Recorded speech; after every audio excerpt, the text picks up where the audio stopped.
क्या आप प्रेग्नेंट हो और प्रेग्नेंट होने के बाद भी ब्लीडिंग हो रही है? क्या ये नॉर्मल है या किसी रिस्क का सिग्नल है? आज हम इस वीडियो में बात करने वाले हैं कि पीरियड आने के बाद भी प्रेगनेंसी हो सकती है क्या? ये जो बात है ना, वो किसी डॉक्टर के लिए बहुत आसान है समझना, क्योंकि उन्हें पता होता है कि क्या क्या प्रॉब्लम हो सकती है। लेकिन एक नॉर्मल इंसान के लिए ये बात थोड़ी सोचने वाली है कि एक तरफ तो पीरियड आ गए और दूसरी तरफ प्रेगनेंसी हो रही है। क्योंकि यूजुअली प्रेगनेंसी के टाइम पर पीरियड्स तो नहीं आते हैं। मेरे पास बहुत ऐसे केसेस आते हैं जिसमें पेशेंट की हिस्ट्री रहती है कि उनके पीरियड्स आए लेकिन उनको प्रेगनेंसी है 2-2 3-3 महीने की।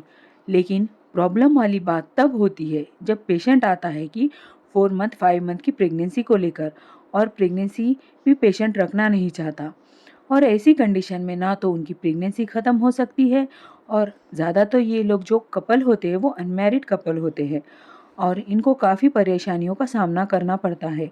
सबसे पहले मैं आपको बता दूं कि पीरियड्स आने के बाद प्रेगनेंसी 100% नहीं हो सकती, लेकिन आपको ये बात कंफर्म होनी चाहिए कि जो आपके पीरियड्स में ब्लीडिंग हुई है, एक्चुअल में वो पीरियड वाली ब्लीडिंग है या कुछ और।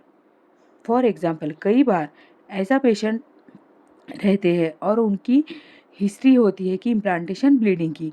इम्प्लांटेशन ब्लीडिंग वो ब्लीडिंग होती है जब किसी फीमेल का एग फर्टिलाइज होता है मेल स्पर्म के साथ, और वो फर्टिलाइज्ड एग यूटेरस में आकर वहाँ पे इम्प्लांट होता है।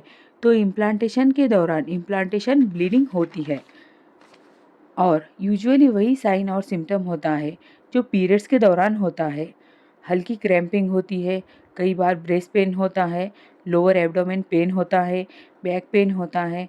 तो फीमेल को लगता है कि उनके पीरियड आ गए, लेकिन जो इम्प्लांटेशन ब्लीडिंग है वो पीरियड ब्लीडिंग के कंपैरिजन में थोड़ी सी कम होती है। तो यहाँ लोगों को थोड़ी सी कन्फ्यूजन हो जाता है कि पीरियड्स आ गए, लेकिन जब उनको नेक्स्ट टाइम पीरियड्स नहीं आते और जब वो प्रेगनेंसी टेस्ट करते हैं या अल्ट्रासाउंड करवाते हैं तो उनको 2 महीने की प्रेगनेंसी पता लगती है।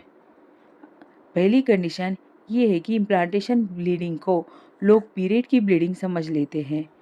नंबर 2, मान लीजिए कि पीरियड्स नहीं आए, आप लोग क्या करते हैं, यूरिन प्रेगनेंसी टेस्ट किया, वो निगेटिव आया, और वहाँ से वो एक्सपेरिमेंट करते हैं, कुछ घरेलू नुस्खे आजमाते हैं या कुछ ऐसी आयुर्वेदिक मेडिसिन ले लेते हैं जिसके कुछ साइड इफ़ेक्ट्स होते हैं। उनको ब्लीडिंग जो है वो स्टार्ट होती है हार्मोनल इशू के कारण। लेकिन आप कहेंगे चलो पीरियड्स तो आ गए ना, उसकी ब्लीडिंग तो हो गई। लेकिन यहीं पर एक्चुअली प्रॉब्लम होती है। एक्चुअली क्या होता है कि कई बार क्या होता है, प्रेगनेंसी का जो टेस्ट कार्ड होता है उसमें प्रेगनेंसी थोड़ा लेट पता लगती है। अब आप इतने सारे एक्सपेरिमेंट किए और हार्मोनल जो डिस्टर्ब हुआ है, आपका जो बैलेंस था वो नेचुरली बैलेंस बिगड़ा हुआ है, उससे आपको थोड़ा बहुत ब्लीडिंग हो जाती है। और ये ब्लीडिंग 1 या 2 दिन रहती है और फीमेल्स को लगता है कि पीरियड्स आ गए, वो निश्चित हो जाती है। नेक्स्ट टाइम भी ऐसा होता है, पीरियड्स आते नहीं हैं और ऐसे ही घरेलू नुस्खे अपनाती है और थोड़ी बहुत ब्लीडिंग होती है और वो निश्चित हो जाती है। प्रेगनेंसी टेस्ट करती नहीं है, ना अल्ट्रासाउंड कराती है, क्योंकि उनको ज़रूरत ही नहीं लगती। और जब धीरे धीरे प्रेगनेंसी के साइंस और सिम्टम्स बहुत ज़्यादा दिखने लगते हैं तो वो बहुत ज़्यादा परेशान हो जाती है। जब उनको फाइनली अल्ट्रासाउंड करने पर या यूरिन प्रेगनेंसी टेस्ट करते हैं तो उनको पता लगता है कि प्रेगनेंसी हुई है, तब बहुत देर हुई होती है। ऐसी कंडीशन में ना तो वो प्रेगनेंसी को ख़त्म कर सकते हैं, ना ही उसको कुछ और कर सकते हैं।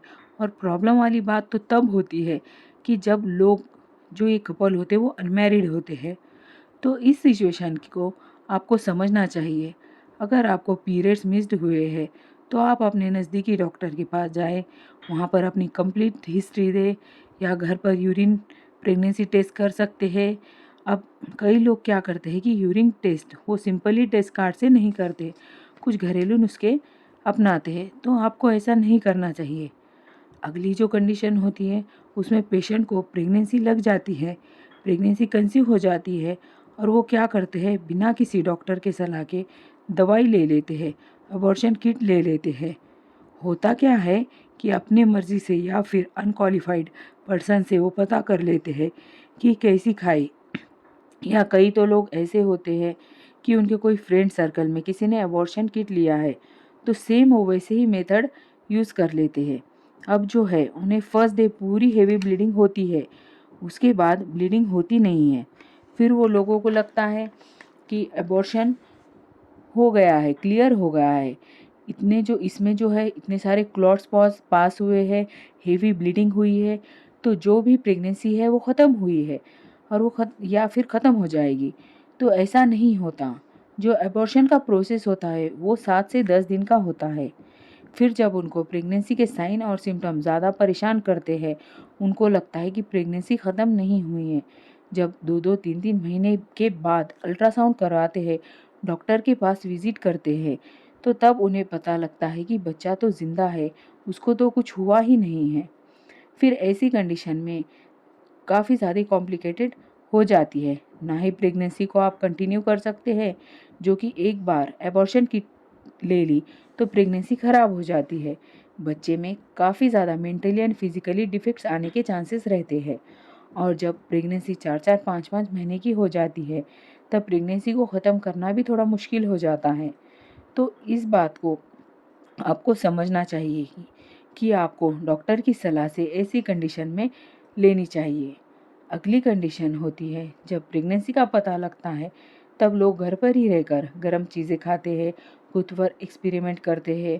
बहुत सारे लोग घरेलू नुस्खे अपनाकर प्रेगनेंसी को ख़त्म करने के ट्राई करते हैं, और ट्राई करने के बाद में जो दवाई से प्रेगनेंसी ख़त्म करने का भी ट्राई करते हैं, तो दवाई का असर इस पे काम नहीं करता, क्योंकि दवाई सिर्फ 7 से 8 वीक्स तक अच्छे से काम करती है।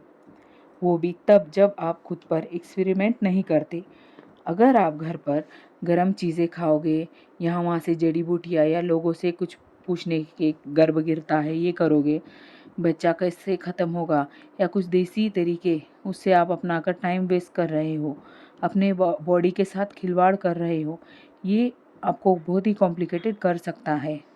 आपको जो लोग कहते हैं कि घरेलू नुस्खे के कुछ साइड इफ़ेक्ट नहीं होते, तो देखिए मैं आपको बता दूं, जो दवाई से आप प्रेगनेंसी को ख़त्म करते हैं, उसके कंपैरिजन में आप जो घरेलू नुस्खे अपना के अगर आपके प्रेगनेंसी को ख़त्म करने का ज़्यादा सोच रहे हैं, तो ये आपको ज़्यादा कॉम्प्लिकेटेड कर सकता है।